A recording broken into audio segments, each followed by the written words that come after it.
Alors, Claire Nouvian, on se connaît depuis un certain temps, c'est une amie et puis une camarade de lutte, évidemment. C'est aussi quelqu'un, il y en a deux comme ça, il y a toi et Lucas Chancel.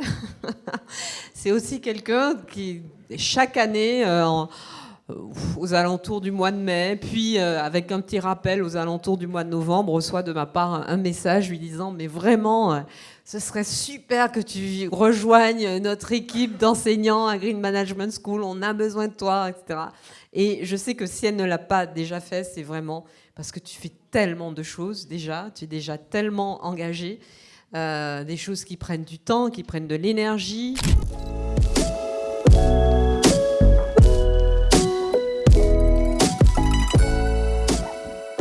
Mais quand même, merci d'être venu avec toutes tes occupations, ton agenda et ta petite forme aujourd'hui. On est vraiment ravis, Claire. Je pense que nos apprenantes et nos apprenants aussi, parce que tu fais partie des personnes pour lesquelles on a beaucoup d'admiration et qu'on considère comme vraiment inspirantes sur nos sujets.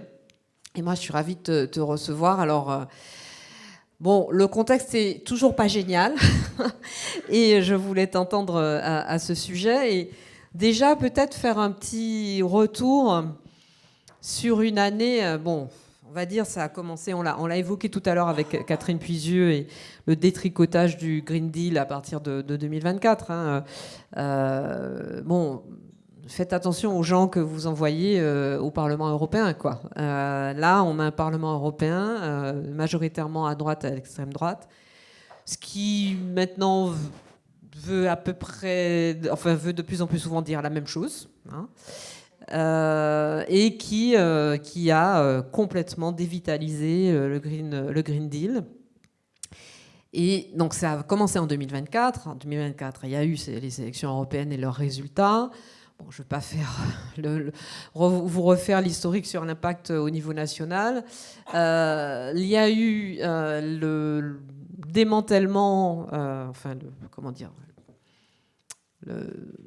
en créole martiniquais, on dit le déchoucage, mais la désintégration, voilà, je cherchais le mot, du plan Ecofito, qui était déjà pas très ambitieux, mais là, qu'il est devenu encore moins. Et puis alors en 2025, on a eu évidemment la loi du plomb, entre autres, hein, parce qu'il y a eu beaucoup de choses, mais évidemment la loi du plomb. Toi, tu as été particulièrement attaqué en 2025 au point que certains sont venus t'intimider jusque à ton domicile. Et puis il y a eu évidemment le début et le vote au Parlement de l'Omnibus 1. Qui t'a beaucoup mobilisé. Donc, 2026, on est au jour on est au jour 22, au jour 23, je crois, au jour 23. Tiens, déjà beaucoup de promesses. On n'en demandait pas tant. Bon, et à part ça, tout va bien. Est-ce que tu peux déjà nous dire ce que tu penses de tout ça et puis ce qu'on peut envisager comme perspective? Ouais, mobiliser comme énergie. Bonjour à tous, merci à toi pour ces éloges que je mérite absolument pas. Surtout que je suis en retard et je suis vraiment désolée. Je déteste être en retard, mais je suis complètement HS. Donc je suis sortie de mon lit, je vous amène mes microbes. Mais ça fait 3 jours, donc avec un peu de chance, j'ai lu. Et normalement, je suis pas trop contagieuse. Mais bon, on se tient quand même à distance. Je pense que c'est mieux pour tout le monde. Ouais, l'année 2025 a déjà été un peu éprouvante quand même, pour nos démocraties. Mais on s'est beaucoup agité, nous chez Bloom, parce qu'on a vu ce qui se passait avec l'Omnibus 1, donc la première série de dérégulation au prétexte de trop de normes. Vous voyez le truc que Pascal Praud récite là, comme un chapelet. Tous les jours, dérégulation, trop de normes, et ça a bien percolé quand même dans le cerveau des gens. Dans l'opinion. Ouais, et donc trop de normes. Et moi, donc, l'idée de simplifier, pourquoi pas, parce que c'est vrai que quand on fait nos papiers, on se dit, oula, c'est un peu compliqué. Simplifier, pas de problème. Casser le thermomètre pour faire comme s'il n'y avait pas de problème avec le changement climatique et tout, c'est une autre démarche. Et en fait, au début, la Commission européenne essayait de tenir le langage de la simplification. Et puis au bout d'un moment, il a fallu quand même abattre les cartes et bien reconnaître qu'il s'agissait de dérégulation. et en fait de revenir pas seulement sur le premier pilier, un des premiers piliers du Green Deal, qui était le devoir de vigilance et la comptabilité, donc le reporting extra-financier des entreprises pour voir comment elles performaient sur d'autres facteurs que simplement la comptabilité financière. Mais donc, je ne sais pas si vous avez regardé la CS3D, la CSRD, enfin, donc en tout cas des normes européennes qui, donc ils avaient adopté ce devoir de vigilance des entreprises un an avant le Parlement, en se félicitant et en disant mais quel jour de gloire et mon Dieu comme on est comme investir dans l'écologie est la seule façon d'avoir des business durables et évidemment enfin, c'est du bon sens et donc tout le monde avait fait ça et puis élection européenne 2024 et on se retrouve je vais tousser régulièrement.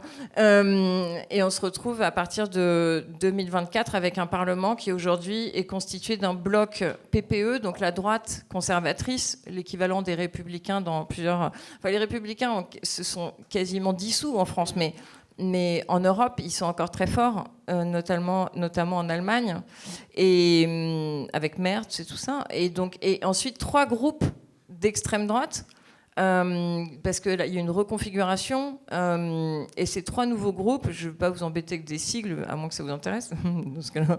Mais bon, bref, ces 3 groupes d'extrême droite, ensemble, ont le même nombre de députés. Donc il y a 187 députés d'extrême droite et 188 députés de droite. Et donc ils ont une majorité absolue, en fait, par rapport à l'ancienne configuration du Parlement, où il y avait un groupe macroniste, donc la droite libérale, qui formait le groupe Renew au centre et qui, évidemment, par rapport au gros bloc SND, c'est-à-dire les socialistes à gauche, il y avait un gros groupe donc rouge SND, un groupe écolo qui a fondu aussi. Et donc ce groupe-là de Renew faisait les bascules, en fait. Donc si on arrivait à attraper, on a fait une évaluation environnementale, nous on fait à chaque fois une évaluation de la performance environnementale des députés européens, et on voit que ce groupe Renew, on l'a noté sur 20, et il fait 11,4 ou 9, je ne sais plus, sur 20, donc quasiment 12. Donc on peut se dire, ça va, c'est pas la même chose que par exemple le PPE. Quand on note le PPE, il est à 3,3, je crois, de moyenne. Et évidemment, l'extrême droite, dans l'ancien Parlement, elle était à 2,2. Donc maintenant, quand on met les 3 groupes d'extrême droite du nouveau Parlement, ils seront sans doute à moins que 2,2, parce qu'ils veulent carrément, il faut même pas voter, en fait. Ils font sauter les mesures, ils font sauter le Green Deal. Et c'était vraiment... Ils veulent carrément une abrogation, en fait, des lois. Donc, le monde s'est effondré, en fait. À partir d'octobre, pour nous, quand on a vu ce qui est en train de se passer, où on a vu que la droite allait faire sauter le cordon sanitaire en s'alliant avec l'extrême droite. Au début, elle a fait vraiment comme si elle estimait que... Bon, ils essayaient de cacher quand même leur... J'ai un petit excès de fièvre, je vais peut-être enlever mon pull. J'ai un t-shirt un peu bizarre, attendez. Mais quand on a vu ça, on a vu la droite se rapprocher de l'extrême droite et on a vu... On les a poussés un peu. On a d'ailleurs interpellé François-Xavier Bellamy, vous savez, la tête de liste des Républicains au Parlement européen, et on lui a demandé mais qu'est-ce qui se passe, et en fait il disait il se trouve que nous on dépose des amendements et que l'extrême droite les vote, mais en fait quand les amendements sont tombés pour l'Omnibus 1, donc sur le devoir de vigilance, on a fait un comparatif. Nous on a bossé tout le week-end avec mon équipe et on a regardé amendement par amendement et on s'est rendu compte que non, en fait ils avaient déposé les mêmes amendements au mot près, à la virgule près.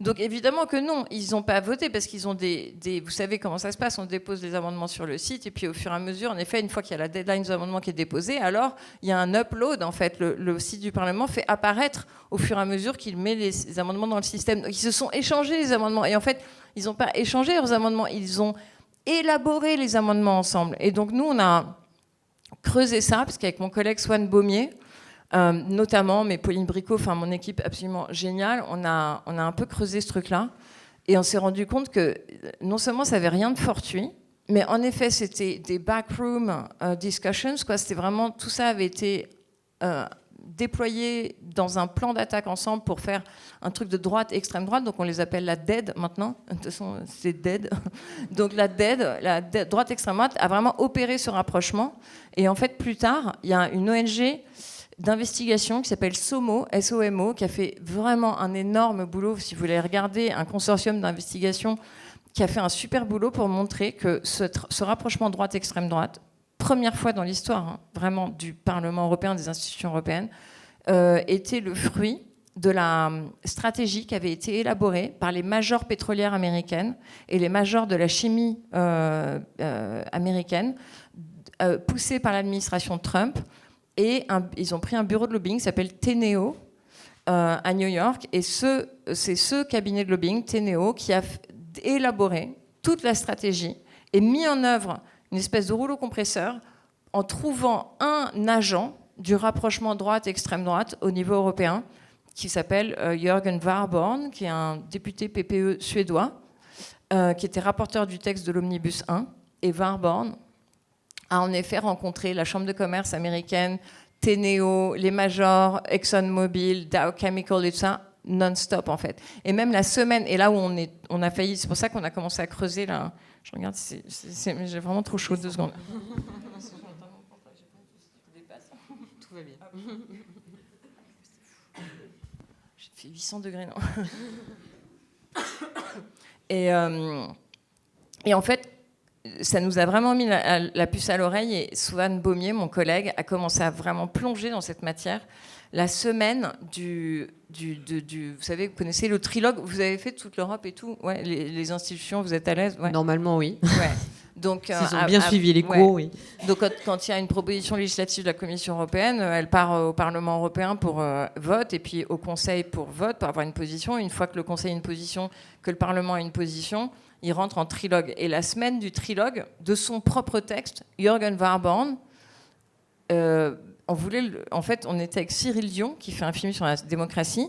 Et donc, Cyril, je lui dis, ce qu'il faudrait, c'est qu'on appelle le rapporteur, parce que c'est quand même lui, un peu le diable qui a organisé tout ça, avec l'accord évidemment du PPE, mais au nom du PPE. Et donc, on appelle Warborn de notre bureau à Paris, et Cyril filme la séquence. Cyril Dion filme la séquence.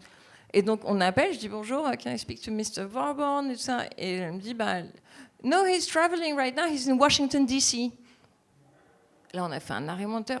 Le rapporteur européen du premier omnibus qui détruit la loi devoir de vigilance, c'est-à-dire la seule loi qui permettait enfin de rendre comptables les multinationales pour leurs crimes environnementaux, le non-respect des droits humains, est à Washington.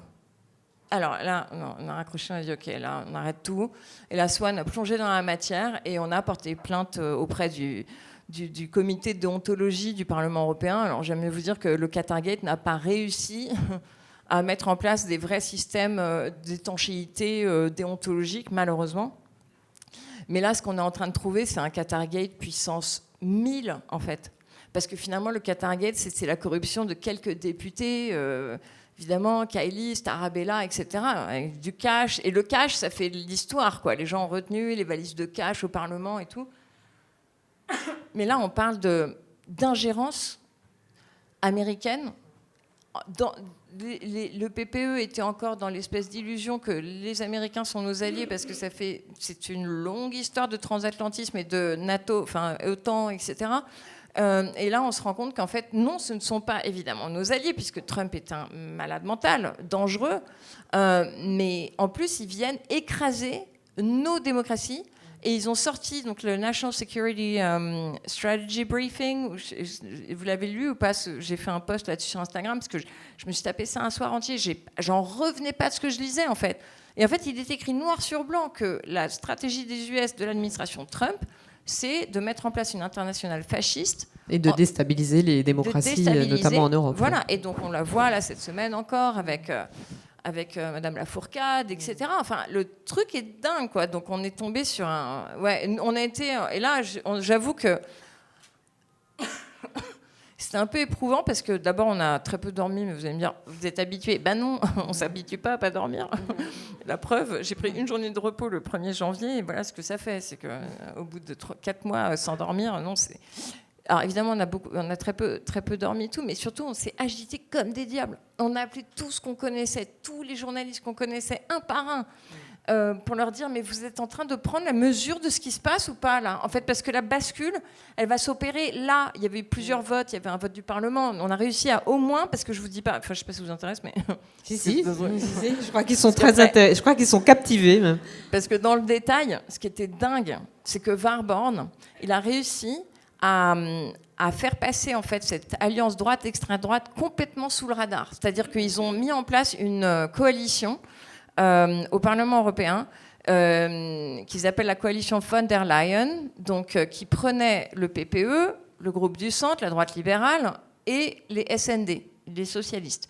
Et avec ça, ça formait une majorité. Donc c'est ça qui était supposé éviter à la droite d'aller salir ses mains pour se mettre avec l'extrême droite. Cette majorité von der Leyen a voté les amendements du rapport Warborn, donc qui détruisait la loi devoir de vigilance, qui la faisait reculer, qui faisait reculer la CS3D, donc la CSRD, etc., sur le reporting extra-financier, tout ça en commission, c'est-à-dire en commission des lois.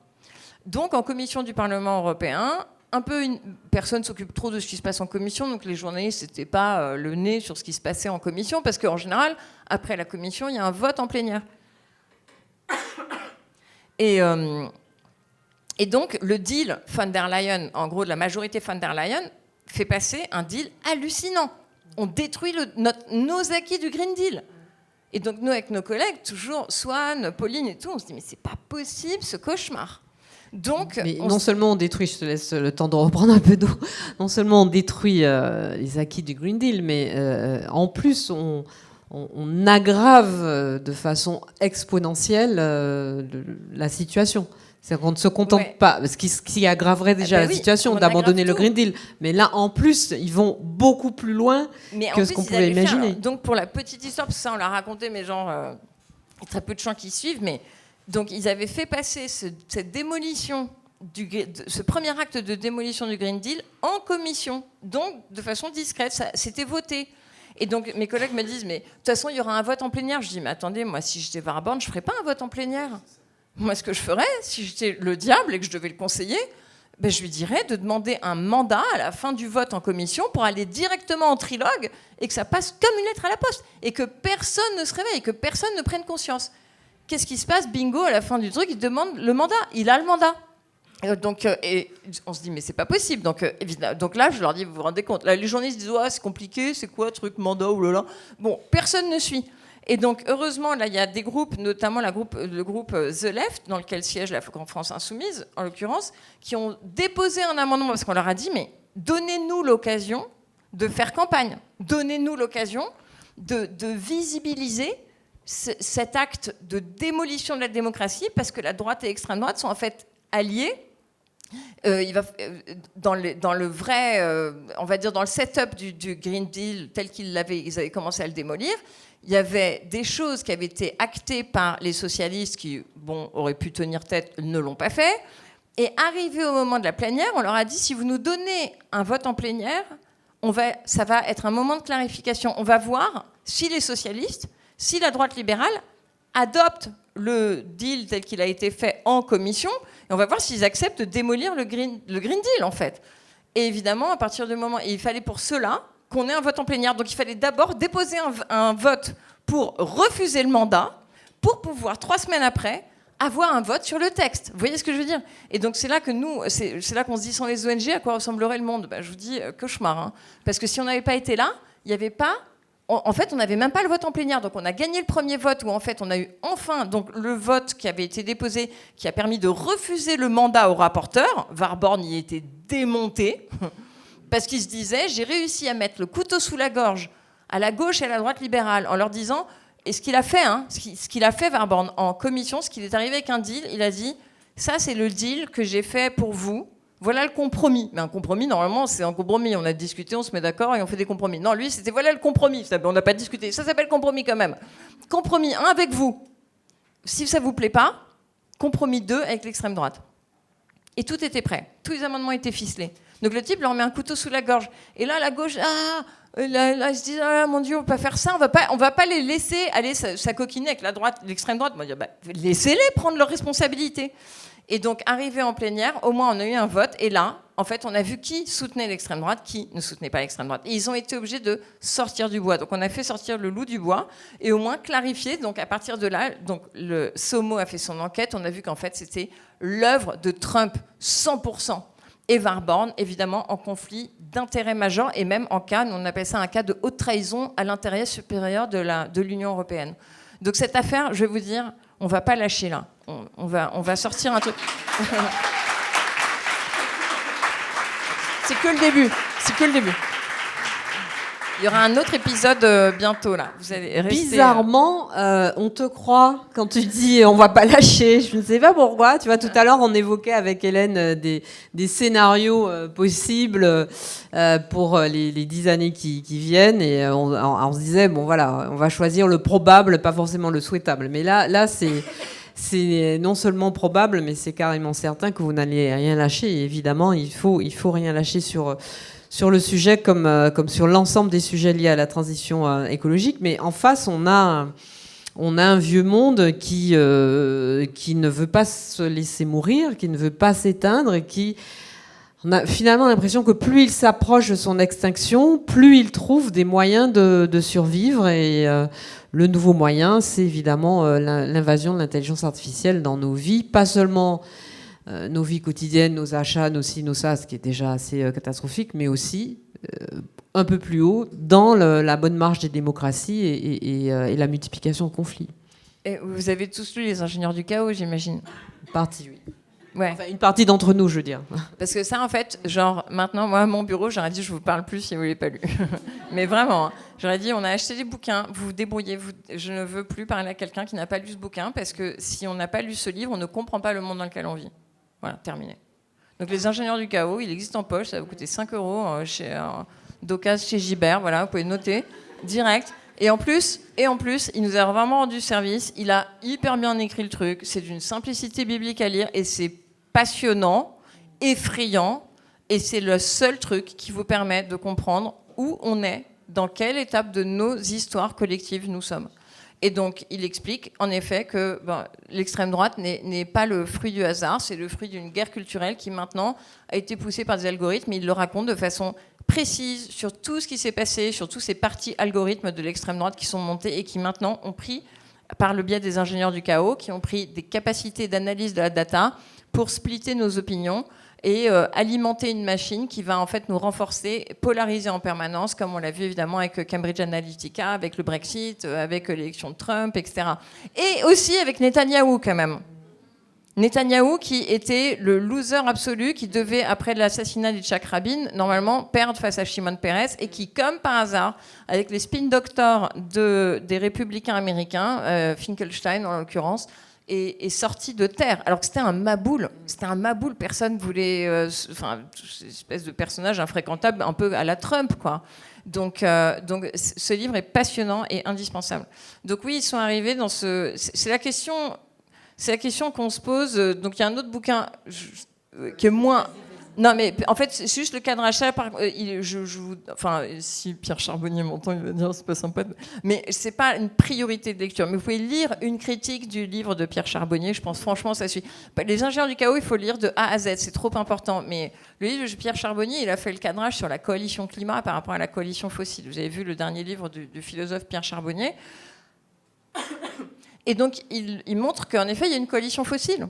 En fait, face à nous, si on dit que nous, les citoyens, on est tous conscients du désastre absolu dans lequel on est déjà engagé, on sait que le changement climatique tue, on sait que tous les jours, en fait, on a au moins une catastrophe climatique par jour, c'est ce que dit l'ONU, au moins une. Ça va très vite, ça va très loin, et ce n'est que le début. Là, il y a un rapport vraiment à lire. Je vais vous dire, parce que vraiment, parce que c'est ça la beauté des esprits humains, c'est que... Il y a des gens qui travaillent pendant des années pour produire un truc un jour, et ce truc-là, vous pouvez le lire en 20 minutes ou 1 heure et être éclairé d'années de connaissances. Eh bien, quand on regarde les climatologues anglais, ils ont fait un rapport qui s'appelle Planetary Solvency, mais il n'a pas été traduit, mais il est absolument effrayant parce qu'ils font leur scénario, et ce sont des actuaires, donc des spécialistes de l'analyse des risques pour les assurances et les banques. Et donc, ce sont des actuaires qui ont travaillé avec des climatologues et qui ont fait des scénarios les plus probables par rapport aux tendances actuelles. Et ils montrent la réalité en perte de PIB et en mortalité humaine. Et que des très mauvaises nouvelles. Je ne vais pas vous déprimer, donc vous regarderez vous-même. Moi, j'ai terminé. En vrai, j'ai fait genre 1 semaine de cauchemar après l'avoir lu. Ouais, il est dur, hein, je vous préviens tout de suite, mais il est dur, mais indispensable. Eh bien, la réalité, c'est qu'on est parti dans la feuille du désastre. Eh bien, ceux qui ont un intérêt à rester non seulement dans le désastre, mais à l'accélérer, ce sont en effet des fous. Dans cette coalition fossile, il y a évidemment un système financier et bancaire qui est engrangé, mais les gens qui décident de ne pas enclencher, parce qu'on avait enclenché le Green Deal, c'était pas assez loin, pas assez vite, pas assez ambitieux pour nous les ONG, mais c'était enclenché quand même. Il y avait au moins des objectifs, il y avait au moins des moyens qui commençaient à être mis, il y avait quand même un budget qui commençait à être alloué. Enfin, on allait pas assez vite, mais on allait dans le bon sens. Et là, on rétropédale. Et donc, on se rend compte que vraiment, l'extrême droite et la droite unie, ça fait partie, en fait, de la coalition fossile. C'est-à-dire, ils ne sont pas du tout là pour l'intérêt général. Et de ce point de vue-là, on pourrait en effet faire leur procès du fait qu'ils ne sont pas là pour l'intérêt général. C'est-à-dire qu'ils ne correspondent pas à la mission de leur mandat d'élu. Et les gens me disent, ouais, vous êtes de gauche. Ben, comment fait-on pour être autre chose que de gauche? Enfin, je veux dire, je suis déprimée par la gauche, je suis comme tout le monde. Mais il n'empêche que quand on regarde les votes factuellement, il n'y a pas le début d'un vote en faveur du climat du côté de la droite.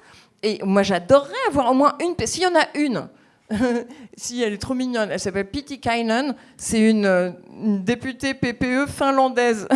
Elle vote tout le temps, elle prend la voting list des Greens au Parlement européen, elle est tout le temps toute seule au sein du groupe PPE à voter avec les Greens. Donc il y en a une. Sur 188 députés, il y en a une députée finlandaise. Mais tous les autres, c'est porte close. Mais même, quand on va leur parler, parfois il y a un député allemand, vraiment un horrible personnage, un député allemand, là, dans le dernier Parlement, quand je lui avais dit bonjour, est-ce qu'il ne me répond jamais à mes demandes de rendez-vous? Et donc je le croise au bar du Parlement un jour, il y a une espèce de cafétéria au 3e étage où tout le monde vient prendre le café après le déjeuner, et je le croise, je dis bonjour monsieur Kuhn, et il me pousse physiquement. Non mais ça va pas la tête quoi, je lui dis bonjour, mais ça va pas la tête quand même là. Dans quel monde? C'est ça la droite quoi. Pour nous, c'est ça la droite. Donc on aimerait bien qu'elle soit engagée, mais c'est pas le cas. Et en fait, non seulement elle ne fait pas de l'immobilisme, elle fait de la régression majeure. Elle est dans cette coalition fossile. Et cette coalition fossile, je pense qu'il y a, pour le coup, un article, vous allez me dire encore des lectures, mais oui, un article indispensable à lire, et il a été traduit en français par la revue Les Terrestres. Vous savez, Christophe Bonneuil du CNRS, celui qui avait travaillé sur le climato-scepticisme et puis l'organisation du doute de Total Énergie, enfin Total à l'époque, à partir de 71, Total savait qu'en gros ils allaient vers une mortalité humaine, quoi, à s'entêter dans les énergies fossiles. Et Christophe Bonneuil, il a fait une revue qui s'appelle la revue des écologies radicales, qui s'appelle Les Terrestres. Vous connaissez? Elle est vraiment géniale cette revue, en ligne, gratuite. Et il y a un article de Naomi Klein il est tellement important cet article qu'ils l'ont traduit en français. Et ça s'appelle Le fascisme de la fin des temps. Et en fait, elle montre c'est End of Times Fascism. Elle avait fait ce grand article pour le Guardian et elle passe en revue en fait le séparatisme des élites et la sécession qu'ils font par rapport à la société et le fait qu'ils organisent de fait, en fait, ils savent très bien que le changement climatique est là. Ils savent très bien qu'on ne pourra pas tous survivre. Ils savent très bien qu'il y a déjà des perdants et des gagnants. Ils n'ont que mépris pour le Sud parce que c'est dans cette coalition fossile fasciste, les Trump et consorts sont profondément racistes et profondément suprémacistes blancs, comme vous l'avez vu 1000 fois, etc. Assumés, religieux. On se croirait un peu dans la Servante écarlate quand il y a Marco Rubio, là, le secrétaire d'État qui arrive avec sa croix faite sur le front avec des cendres en conférence de presse. Enfin bon, on commence à prendre peur. Eh bien, on voit que ces gens-là, ils essayent maintenant d'organiser leur sécession totale, donc dans des bunkers dont vous avez entendu parler, des États dans l'État, des villes-États qui commencent à avoir des statuts juridiques spécifiques pour pouvoir se mettre en retrait du collectif, quoi. Et c'est assumé maintenant. C'est la fin de la solidarité.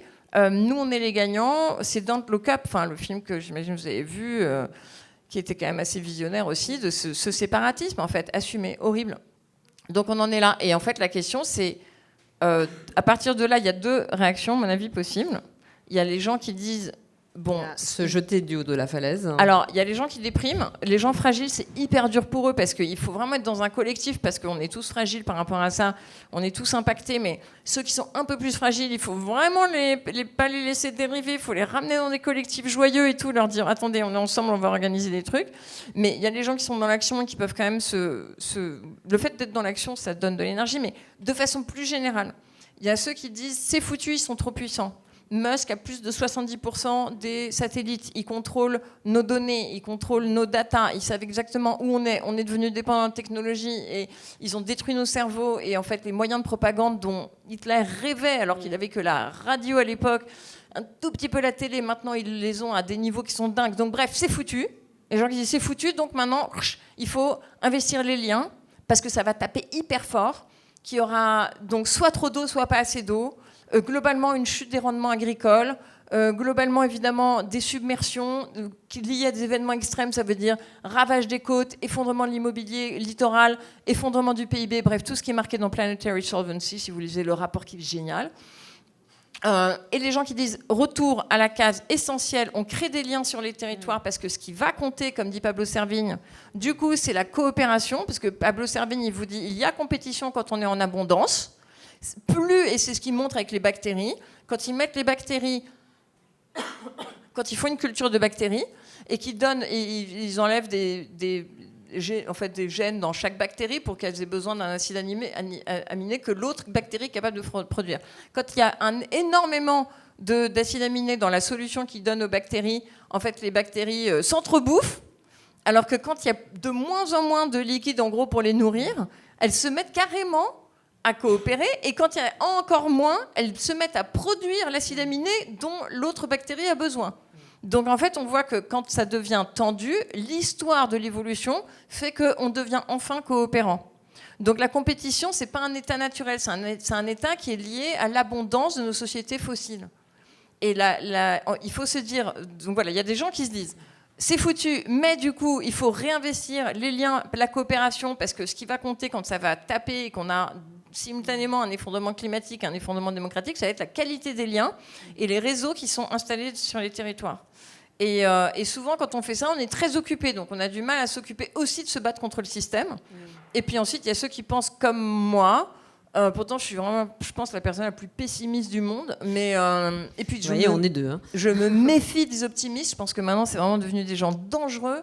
Mais non, mais vraiment quoi, gens dangereux. Okay, tu n'étais pas là au début. Bah ouais. Et donc voilà. Et donc il y a le deuxième groupe qui dit on peut pas laisser faire. Parce que c'est une minorité qui est en train de détruire notre collectif. Et puis, à partir du moment où on a des enfants, je ne sais même pas comment on pourrait moralement arrêter de se battre contre le système. Et donc, je me dis, non, on est plus nombreux. Ce système, plus il est vulgaire, plus il est obscène, plus il est brutal, plus il montre que il est en stress, en fait. Comme dit Gavin Newsom, vous savez, le gouverneur... Attendez, je pense en anglais. Le gouverneur de Californie, Gavin Newsom, qui est vraiment... Lui, qui passe son temps à dire, et là, il vient de donner une grosse leçon aux dirigeants européens à Davos, en leur disant, réveillez-vous. Mais non seulement réveillez-vous, mais il leur a dit, please have a backbone. Et il leur a dit, il faut avoir une colonne vertébrale, les gars, quoi, parce que ces espèces de lavettes qui se font marcher dessus par Trump, et quelle honte de la part de nos dirigeants. Donc il leur dit, mais vous ne négociez pas avec un Tyrannosaurus Rex, il vous bouffe. Donc soit vous le tuez, soit il vous bouffe, c'est tout. Donc il y a un seul truc qu'il comprend, et en fait c'est vraiment ce truc de se dire, il faut se battre contre le système. Il y a forcément un moment, lui il dit, il est faible, Trump. Il est faible, il est en stress. Et j'aime bien ce truc de Gavin Newsom parce qu'il passe son temps à dire, he's weak. Pour en arriver à ce niveau de brutalité, de déploiement de la force physique, en fait, mais comme on dit aux enfants, on dit, mais si t'en es à taper ton copain plutôt que de t'expliquer par les mots, c'est que vraiment t'es quelqu'un de faible. Parce que quelqu'un de fort, il maîtrise ses émotions, il accueille les émotions de l'autre et il trouve une solution. Donc voilà, je pense que moi je fais le pari que ce système est tellement obscène qu'il va s'effondrer en ayant fait beaucoup de mal, évidemment, auparavant, puisque vous connaissez par cœur la trajectoire sur laquelle on est, quoi. Oui, je suis d'accord. Je suis profondément pessimiste aussi, ce que j'ai expliqué au début, mais parce que je suis pessimiste, je veux accrocher chaque brin d'optimisme qui passe. je pense comme toi que ce système va s'effondrer à moyen ou moins moyen terme, pas à long terme c'est certain, mais à moyen ou moins moyen terme, mais qu'entre-temps, il aura non seulement fait beaucoup de dégâts pour tout de suite, mais comme on le sait, les dégâts liés à l'effondrement de la biodiversité et à l'amplification du réchauffement climatique ne sont pas seulement pour maintenant, mais sont pour de très très longues années à venir. Qu'est-ce qu'il nous reste comme voies et moyens pour faire face à ce qui est en marche aujourd'hui et qui aura un impact demain et après-demain? Je pense que j'avais une discussion avec un très haut fonctionnaire récemment à Bruxelles et il me disait ce qui est en train de se passer au niveau européen, c'est de la folie. Il dit c'est un suicide économique pour l'Europe. Et donc il disait ça, economic suicide. Vraiment, c'est un peu le truc des gens qui ont gardé un rapport à la raison, aux faits, à la science, aux chiffres. Il dit c'est un suicide économique ce qu'on est en train de faire. Et il dit quand on regarde l'histoire globale, l'image globale, c'est foutu en vrai. Rationnellement, c'est foutu. Et c'est ce que tout le monde sait un peu à la Commission, c'est foutu. Mais il dit du coup ça devient un peu irrationnel de croire et d'espérer, d'essayer, mais soyons irrationnels. Et moi je suis assez d'accord avec ça. Je me dis c'est bien en fait, soyons irrationnels, puisque à ce stade, quand on regarde les grandes tendances, c'est-à-dire que quand on dézoome de la ligne chronologique et qu'on revient à des temps géologiques, on se rend compte que oui, clairement, on est non seulement rentré dans la phase de l'anthropocène qui détruit une espèce qui détruit son milieu, c'est quand même unique dans l'histoire de la planète, mais on le fait très rapidement. Et donc pour les espèces vivantes, sauvages, c'est foutu. Et ça, c'est irréversible, ça y est, le mal est fait. En plus de ça, on a contaminé l'ensemble des écosystèmes à un niveau universel. Donc on se contamine nous-mêmes, donc on rentre en phase en effet de décroissance démographique de toute façon, parce qu'on est quand même tellement pollué qu'on a maintenant du mal à se reproduire. Vraiment Servante écarlate, enfin quand même petit truc à Margaret Atwood qui a quand même écrit ce bouquin il y a, je sais pas combien, il y a 20 ans, 30 ans. Une bonne vingtaine d'années, je pense. Avant même, avant Rachel Carson, ou je sais pas. Donc voilà, on est là. Donc que faire ? Continuer à se battre parce qu'il y aura toujours, donc dans les grandes masses géologiques, on a perdu le milieu, on a déstabilisé la biosphère, on a déstabilisé la chimie de l'atmosphère. Fallait le faire quand même. Mais il restera de la vie. Il restera toujours de la vie. Il y aura toujours du vivant. Il y aura sans doute aussi des humains. Donc, on va passer par pertes et fracas. Donc, il faut bien travailler à muscler notre cœur pour être de plus en plus solidaire, coopératif et accueillant. Se détacher de nos biens matériels. Parce que, comme disait Romain Gary au moment de la résistance française, pourquoi ils ne sont pas tous partis à Londres suivre le général ? Parce que les gens étaient trop attachés à leurs meubles. Voilà. Parce qu'on était bourgeois. Donc, se méfier de la bourgeoisie qui est tout à fait accueillante avec l'extrême droite. Tant que les affaires marchent, c'est comme si ils disent... la caravane passe, les chiens aboient. Non, les chiens, ils bouffent. Donc, c'est autre chose. Ou alors, ils font des rafles de tous tes voisins. Et donc, je trouve ça hallucinant. Se méfier de la bourgeoisie. D'ailleurs, il y a aussi un petit livre génial qui s'appelle L'Ordre du jour de Vuillard, sur un tout petit livre très court, mais sur le financement des grands industriels du parti nazi, quand ils ont vraiment commencé ce moment à soutenir le nazisme et à le financer. Et on voit en fait que chaque fois, évidemment, le milieu des affaires est totalement compatible avec l'autoritarisme, quoi. C'est vraiment très hautement problématique. Mais donc voilà, continuer nos luttes, se dire qu'il y aura toujours des systèmes vivants et que s'il reste des humains, ce serait quand même sympa qu'ils soient bien élevés et qu'ils aient les bons principes, les bonnes valeurs, qu'ils aient de l'empathie et que les monstres, donc ceux qui sont dénués d'empathie, aient disparu. Donc c'est à nous de construire aussi, d'investir dans ça, en fait. Alors, moi, j'ai une petite... j'ai un petit point de désaccord, si je puis me permettre, puisqu'elle n'a aucune idée de mon existence. Je ne parle pas de toi, mais elle n'a aucune idée de mon existence. Mais j'ai un petit point de désaccord avec Margaret Atwood, justement. C'est qu'elle fait de la société de la Servante écarlate une société écologiste. Et je pense, si mes souvenirs sont bons, que vous avez eu en A1 ou en A2 un sujet du devoir interdisciplinaire sur la démocratie, et sur l'écologie, la compatibilité entre l'écologie et la démocratie, et la compatibilité entre l'écologie et les régimes totalitaires. Je me souviens plus comment je l'avais formulé. J'ai pas la mémoire de mes propres prompts, mais j'ai pas la mémoire je l'avais pas prompté pour le coup de mes propres intitulés de devoirs.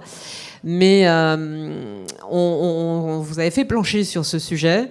J'avais élaboré ce sujet, pour tout vous dire, avec Dominique Bourg et Florent Gagneur. Et en fait, grosso modo, la conclusion à laquelle nous, on arrivait, mais que vous avez démontré différemment, parfois en n'étant pas d'accord avec notre propre conclusion ou en y arrivant par une autre gymnastique intellectuelle, que justement, les régimes totalitaires n'ont rien à faire de l'écologie, qui quand même suppose un souci du milieu dans lequel on vit, des autres espèces du vivant, des autres humains, qui est complètement incompatible avec l'égoïsme forcené et comment dire, la cruauté d'un système dictatorial et d'extrême droite. Oui, et puis même l'extractivisme. Enfin, mais je ne sais pas qui a réussi à inventer ce mythe que l'extrême droite pouvait être compatible avec une forme d'écologie quelle qu'elle soit. Je veux dire, il y a des gens qui disent ouais, mais Hitler était végétarien. Non, mais en fait, on vous le dit pas tout le temps. Et il aimait sa chienne Blondie. Voilà. Il aimait les animaux et il était végétarien. Il aimait donc en sa fait, chienne c'était un Blondie, écolo. mais il lui a fait quand même bouffer la capsule de cyanure pour voir si elle marchait avant lui. Hein. Non, il aimait sa chienne parce qu'elle était soumise. Et il trouvait que c'était formidable. Un chien qui obéissait et qui était tout le temps à ses pieds. C'est ça qu'il trouvait formidable. Et il était végétarien parce qu'il avait des problèmes gastriques. Enfin, je veux dire, non mais en vrai, il était obligé de manger la plupart du temps des légumes, mais il adorait la saucisse et les traditions. Et voilà. Et s'il avait pu se gaver de viande, il serait gavé de viande. Donc voilà, c'est des mythes, bien sûr. Johann Chapoutot, l'historien, il a montré à quel point, évidemment, le nazisme était extractiviste, détruit l'environnement, mais surtout not in my backyard. Hein, par contre, c'est surtout chez les autres. Hein, pour faire l'extractivisme en Prusse orientale, en Pologne ou le long de nos côtes, bétonner nos côtes, il n'y avait pas de problème. Mais voilà. Donc non, l'écologie n'est pas d'extrême droite. Et on voit bien que Marine Le Pen a parlé de ses chats. C'est le seul truc non humain dont elle arrive à parler. Et encore, enfin, donc non, elle parlera jamais d'écologie. Elle peut pas. Ils peuvent pas. Ils sont pas écologistes. C'est pour ça que c'était une erreur. Pour moi, impardonnable de la part de Hugo Clément d'aller parler avec Bardella chez Valeurs Actuelles. On s'est un peu frité à Noël, là, parce qu'en plus, bref, ça va pas du tout. Mais donc ouais, non, il n'y aura pas d'écologie d'extrême droite, en fait. Un système qui déteste les humains et qui crée des hiérarchies entre les races, évidemment qu'il met les races dans les races inférieures, il met tous les gens qui ont des peaux de couleur et les animaux. Enfin, donc voilà, ce sont des extractivistes qui marchent pour le pouvoir, pour l'oppression. L'oppression, elle se fait avec des armées, elle se fait avec des moyens militaires qui demandent des énergies fossiles. La guerre demande des énergies fossiles. Donc on ne peut pas être d'extrême droite et donc d'un système autoritaire et donc belliqueux et donc avoir besoin des armées sans être profondément extractiviste. Donc non, mythe, terminé. Le cours, on peut le faire en 1 minute. Erreur 404. Et je pose la question parce que on a souvent reproché aux écologistes de mélanger entre guillemets tous les sujets. Bon, alors, nous apprenons, après 2 années de Green Management School, je pense qu'ils ont bien compris qu'ils m'ont souvent, dans mes commentaires, tout lu, disant bravo, vous avez compris la transversalité des enjeux, et que donc les enjeux environnementaux sont des enjeux transversaux, mais on reproche encore souvent aux écologistes, bon, des gens de droite reprochent aux écologistes, de parler de tout mélanger, les enjeux sociaux, sociétaux, les problèmes géopolitiques, les problèmes démocratiques, etc. Alors que eux, ce qu'ils voudraient, c'est que les écologistes parlent, pardon Franck, je ne te cible pas, mais parlent des ours polaires qui dérivent sur leurs icebergs, ou parlent des oiseaux des espèces d'oiseaux qui s'effondrent. Alors qu'en réalité, quand on parle des sujets environnementaux, on parle de choses très transversales et qui sont éminemment politiques. C'est-à-dire, l'écologie, elle a une identité politique. Il n'y a pas n'est pas plus ni de politique droite que ni de gauche. l'écologie. Non, c'est encore ça. C'est ça. En fait, c'est pas que la droite voudrait qu'on parle que d'écologie, c'est que la droite voudrait qu'on ne parle pas. La droite voudrait qu'on n'existe pas. Voudrait qu'il n'y ait pas de voilà, qui ait aucun poil à gratter dans leur modèle, un modèle extractiviste, business. Où de nouveau, le mandat d'un élu, quel qu'il soit, c'est de défendre l'intérêt général. Et la droite, elle comprend l'intérêt général comme la somme des intérêts particuliers. Mais non, l'intérêt général, c'est le dépassement des intérêts particuliers. Et donc voilà, je pense que non, la droite voudrait trouve des formules efficaces avec leurs mages, comme voilà, leurs wizards qui leur font des réseaux sociaux, etc., comme écologie punitive, parce que ça percole et que de toute façon, ils ont aussi une machine de service après-vente qui s'appelle Pascal Pro et qui va, voilà, ou Hanouna, ou je sais pas qui vont rebâcher ça, mais non-stop sur leurs médias d'extrême droite.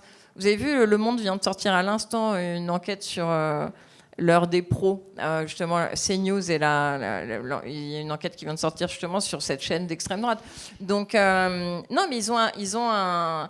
Et c'est ce qu'on a vu d'ailleurs avec Omnibus, c'est pour ça qu'on était particulièrement déprimés, parce que nous, on se disait, mais c'est vraiment triste de voir que la bascule est en train de s'opérer à Bruxelles, que personne n'est conscient, que les médias n'en parlent pas, même quand nous, on fait vraiment un effort surhumain où... D'un côté, on est dans la machine parlementaire à devoir pousser des amendements, à devoir machin, et en même temps, on passe notre temps à essayer de réveiller les médias, et les médias ne viennent pas. Et le service public a dit, bon, on traitera, une fois que c'est fait, on t'a dit, mais il faut traiter avant. Et donc, ça s'est pas fait. Et on a vu ce que c'était qu'un système médiatique, une fois qu'il est passé aux mains de l'extrême droite. Et c'est ce que dit Johann Chapoutot à propos de l'Allemagne nazie des années 30. Il dit, mais les médias étaient possédés par Alfred Hugenberg, qui était le Bolloré de l'époque, en fait. Et il possédait plus de 80%, je ne sais pas combien, des médias, mais c'était monstrueux. Il possédait quasiment toute la PQR, quoi, quasiment toute la presse régionale. Donc à partir du moment où, en effet, le nazisme arrive par le biais de la déchéance des élites traditionnelles allemandes, arrive au pouvoir... en fait, il y a le service qui est là. Et en fait, comme nous, avec la bolosphère, en fait. Donc, en réalité, bien sûr que l'écologie est politique, profondément. Évidemment que quand on est respectueux du vivant, c'est du vivant humain, non humain. Et c'est forcément... Et je dis pas ça en termes de parti, parce que je suis vraiment affiliée nulle part. Et littéralement, je m'engueule avec tous les partis, moi. Je pense qu'il n'y en a pas un qui m'aime beaucoup, parce que je les critique tous et que je les trouve... justement, ceux qui, je trouve, devraient être... Je les trouve pas assez forts, je trouve qu'ils vont pas assez loin, les socialistes me déçoivent, France Insoumise, il y a d'autres problèmes, enfin blablabla. Donc, voilà. Donc vraiment, je peux vous dire que je fais jamais la retape. Mais à la fin, quand on regarde les votes... Parce que c'est pour ça que, moi je dis, en fait, en termes de politique, il faut toujours accepter l'idée qu'on ne va pas se marier avec ces gens-là, on va juste leur demander d'appliquer le programme qu'ils ont énoncé. Donc il faut un peu faire le deuil de ça et se dire qu'on vote pour la personne qui agit le mieux. Et il se trouve que le groupe qui agit le mieux pour l'écologie et pour quand même la justice sociale, qui en gros... Au cordeau, quoi, sur ces votes, ça reste quand même les écologistes. Et c'est pour ça d'ailleurs que je suis déçue qu'il ne soit pas meilleur à imprimer et à incarner, même si Marine Tondelier, c'était déjà, ça donne un peu de souffle par rapport à ce qui était le parti pendant longtemps, mais je regrette qu'ils n'aient pas plus de capacité de mise en, je sais pas, de succès avec leur narration, parce qu'il y a vraiment beaucoup de choses à faire. Oui, j'allais dire encore 1000 trucs, mais bon. Non, mais tu vas pouvoir, parce que on va passer à la partie questions-réponses. J'espère qu'il y a des questions quand même pour Claire Nouvian. Il y en a une ici. Alors, je vais m'approcher avec le micro parce que je crois qu'on n'a que ces deux-là. Et je vais te demander de t'approcher aussi parce que le câble n'est pas infini. Oui, okay. Bonjour. Les luttes écologiques aujourd'hui se divisent. Comment vous gardez le cap ? Vous avez donné l'exemple tout à l'heure. Et moi, ça me choque à travers les réseaux sociaux. Oui, comment vous gardez le cap ? Elles se divisent comment ? Vous voulez un exemple ? Je ne comprends pas la réaction d'Hugo Clément là, sur les différents réseaux sociaux, le positionnement et les attaques qui sont faites alors qu'on est censé prôner le même sujet. Et pourtant, ça part dans tous les sens. Et comme vous le soulignez, on devrait avoir une alliance, même par rapport à la gauche ou autre, où on devrait avoir plus de panache. Et ce n'est pas au rendez-vous. Pourquoi ça ne l'est pas et quelle stratégie mettre en place ? Eh bien, merci de soulever cet exemple parce que justement, en fait, je pense que ce qu'on fait du côté écolo militants, ONG, etc. On a plein de désaccords qui sont vraiment des accords qui ont des raisons d'être. Entre une énorme ONG financée par des banques qui font de l'extraction de pétrole et Bloom qui est 100% financé par des citoyens ou des fondations. Et on ne vit pas dans le même monde. En fait, certains pensent qu'on peut faire une réforme du capitalisme de l'intérieur en leur demandant, bon, continuez à extraire du pétrole et puis recycler votre papier dans les poubelles. Bon, ok. Bon, nous, on n'y croit pas. On pense que c'est un accompagnement soft pour surtout faire exister. Mais on fait quand même nos stratégies, soit ensemble, soit en tout cas, quand ils disent des choses avec lesquelles on n'est pas en accord parfait, globalement, ça va dans le bon sens. Bon, même si on n'a pas les mêmes modalités d'action, qu'on n'a pas les mêmes financements, Et en fait, on règle toujours nos problèmes, on lave notre linge sale en privé, entre ONG. Et je sais que nous, on travaille avec littéralement des centaines d'ONG au niveau mondial. On n'a jamais dit quoi que ce soit sur une ONG, même quand on trouvait que c'était pas très malin de dire ça à ce moment-là, mais ça arrive, voilà. Ou qu'il y a une erreur qui est faite, ou qu'il y a un truc, bon, on s'en fiche, on règle nos problèmes. Et donc, c'est pas du tout fortuit que Hugo Clément attaque les militants. Je pense que ça, c'est donc d'abord, il n'est pas dans le camp des militants. Hein, on ne sait pas d'ailleurs ce que c'est. On ne sait pas si c'est un influenceur sport, si il est journaliste, si les producteurs, il passe son temps à se regarder et à se filmer en train de courir, ou il est à la France Inter. Moi, je ne sais pas à qui on a affaire. Ce qui me pose un problème. Et une fois qu'on a dit ça, si on se dit militant et qu'on attaque les autres militants et qu'on est le seul, soi-disant militant, à attaquer les autres militants, Paloma Moritz, Cyril Dion, moi, etc., ça me pose un problème éthique. Et en disant, en effet, l'écologie n'est ni de droite ni de gauche, etc., et attaquer... ce qui est faux. Oui, ce qui est faux, mais ce qui est faux factuellement, et ensuite attaquer les militants et leur sauter dessus à chaque fois qu'il y a une opportunité d'aller dans le sens de brosser du poil, en fait, en gros, du populisme, quoi.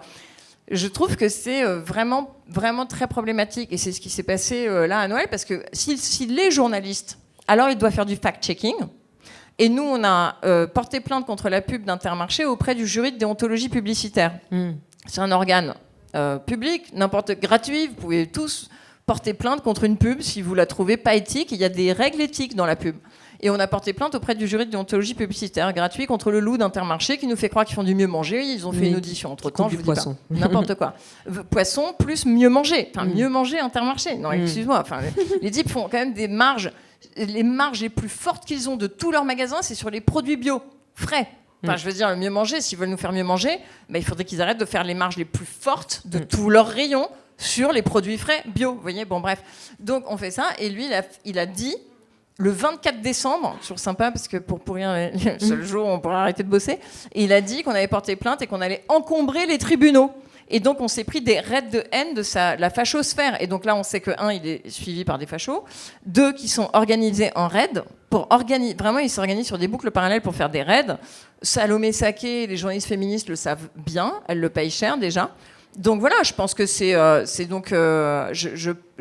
une erreur déontologique d'un point de vue journalistique, et c'est une erreur, c'est pas une erreur pour le coup, ça participe pour moi de sa stratégie de dédiabolisation de l'extrême droite pour normaliser et valider l'extrême droite. Donc je sais pas à quoi il joue, mais ça me semble très dangereux. Alors, la prochaine, si tu veux te rapprocher, parce que le micro, il bouge pas là. Je veux dire, la prochaine fois qu'on vous parlera du fait que l'écologie n'est ni de droite ni de gauche, vous pouvez prendre un exemple très, très simple, enfin, 1 parmi 1 million.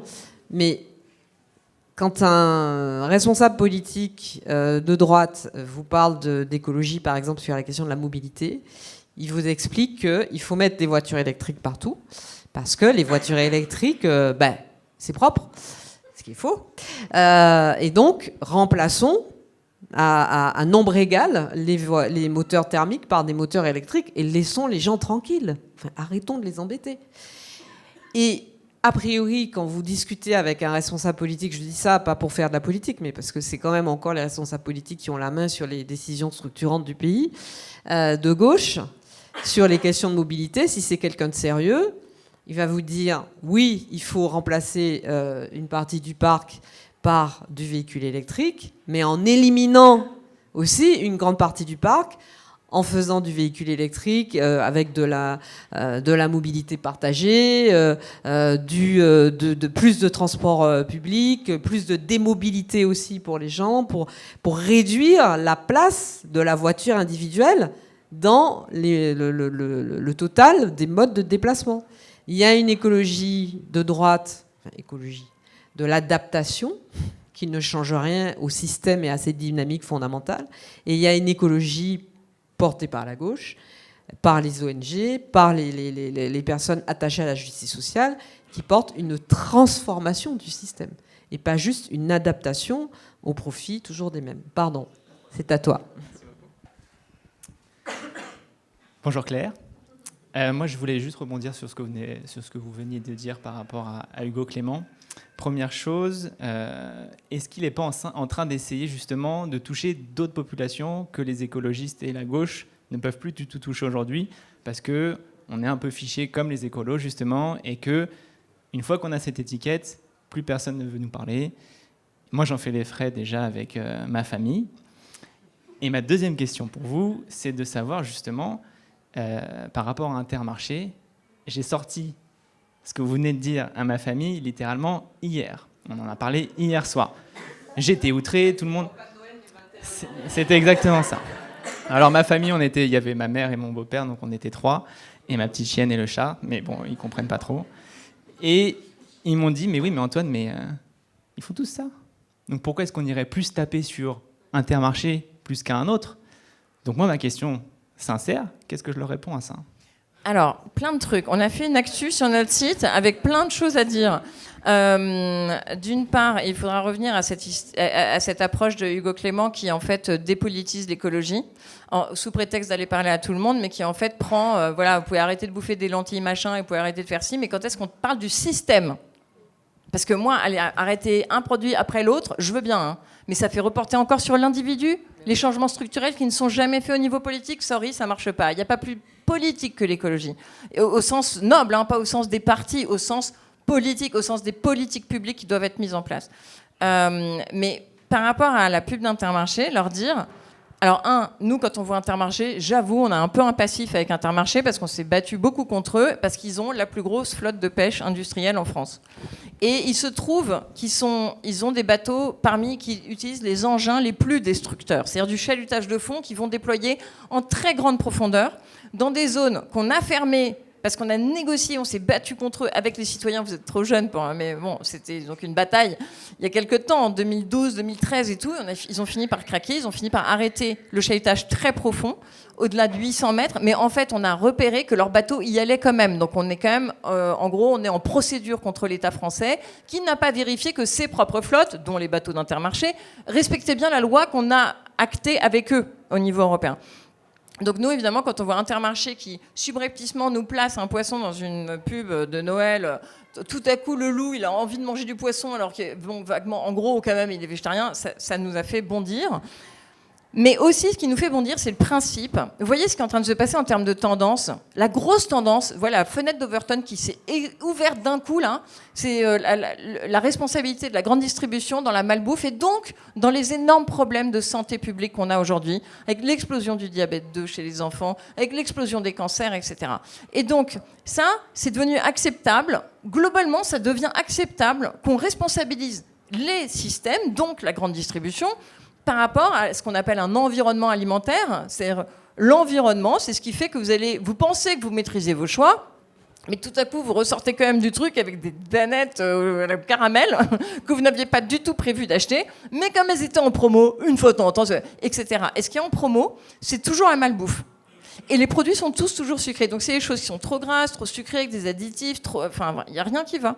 Et donc, de cet environnement alimentaire, c'est ce qui est en train de bouger dans les lignes de la société. On voit que ce soit l'environnement alimentaire, les promotions qui sont faites par la grande distribution, leur responsabilité, le fait qu'ils font de la publicité pour la malbouffe, les Twix, les Kit Kat, les machins, le Coca et je ne sais quoi, on voit que ça, c'est en train de bouger. En Angleterre, ils viennent d'interdire les pubs pour les produits qui sont mauvais pour la santé. Vous voyez que c'est un peu une tendance, ça va arriver en France. Donc, que font les industriels? Ils comprennent qu'en gros, ils ont mauvaise presse. Et donc, il faut ils redorent leur blason. Donc, ils ne peuvent plus, puisque ce n'est plus acceptable. Et en plus, bientôt, ils sentent le vent tourner, ils voient bien l'évolution. Et ils savent qu'à un moment donné, le couperet va tomber. Ils ne pourront plus faire des promotions directes des produits qui sont mauvais pour notre santé, mais qui sont un désastre pour notre santé. Et donc, ils passent maintenant par devenir des producteurs de comptes. Mais non, En fait, Intermarché qui nous fait la première pub, ça s'appelait L'Amour, pareil, c'était la même agence, avec un gamin, un ado qui tombe amoureux de la caissière, le truc dure hyper longtemps, 3 minutes de clip, histoire d'amour, qui se passe dans un supermarché. Donc, on ne parle pas, on ne dit pas venez, on montre juste que quand on va chez Intermarché, on tombe amoureux de la caissière, quoi. En gros, bon, c'est super beau, elle est mignonne, ils finissent sur un scooter ensemble, tout c'est super. Ils repassent en fait, en gros, la porte avant de nos consciences de dire mangez du popcorn, buvez du coca, c'est fermé, donc ils passent par la porte arrière de nos émotions. Et donc c'est de la manipulation, mais alors à un niveau que je trouve quand même vraiment dangereux, parce que le principe de base de la déontologie publicitaire, c'est de clarifier qu'une communication est à visée commerciale quand c'est le cas. Et il se trouve qu'une publicité est à visée commerciale. Et quand on fait un clip d'histoire d'amour, ou d'un petit loup trop gentil, ou de je sais pas quoi, et qu'il faut attendre le dernier plan pour découvrir que c'est Intermarché, et que, en fait, après, tout le monde veut quand même une peluche Intermarché, etc., et qu'après, ils nous disent, on a tous une bonne raison de commencer à mieux manger, et que, quand vous arrivez en magasin, j'ai fait des photos à Noël, c'était que du marketing pour de la malbouffe, c'était que des produits transformés, trop gratos, trop salés, trop sucrés. On bouffe ça, on a des problèmes de santé dans la demi-heure. Vous voyez, non, je rigole, mais... Et donc, le truc est vraiment horrible. Et donc, on s'est dit, non, mais ça, c'est pas possible. Donc, voilà, ce qu'il faut dire aux gens autour de nous, c'est leur dire, en effet, refusons, par principe, parce que c'est Intermarché, de se laisser endormir, enfumer, et de créer une espèce de sympathie envers une marque. Il faut se détacher des marques, il faut voir le diable derrière cette marque, et se dire que si vous voulez faire le boulot, donc en moyenne, je vous rappelle, une pomme bio, chez Intermarché, elle est vendue avec 150% de marge de plus qu'une pomme non bio. Voilà. C'est ça, commencer à mieux manger. Vous voyez ce que je veux dire ? C'est le cynisme absolu. Donc, il faut refuser ça, leur demander des comptes. J'ai fait un post là-dessus parce qu'il y a eu une audition oui, je l'ai vu il y a 2 jours, oui. des mousquetaires à l'Assemblée nationale. Il y a une commission d'enquête sur la grande distribution et les marges indécentes qu'ils font maintenant. Moi, je vais rentrer me remettre dans mon lit avec ma fièvre. Parce que heureusement qu'elle n'était pas en forme. Hein. Claire Nouvian, s'il vous plaît. Donc là, c'était Claire Nouvian, diminuée, malade, fiévreuse et tout ça. Bon, merci beaucoup, bonne vie, quoi. Merci, bonne vie, bonne lutte. merci 1000 fois, Claire. Merci beaucoup.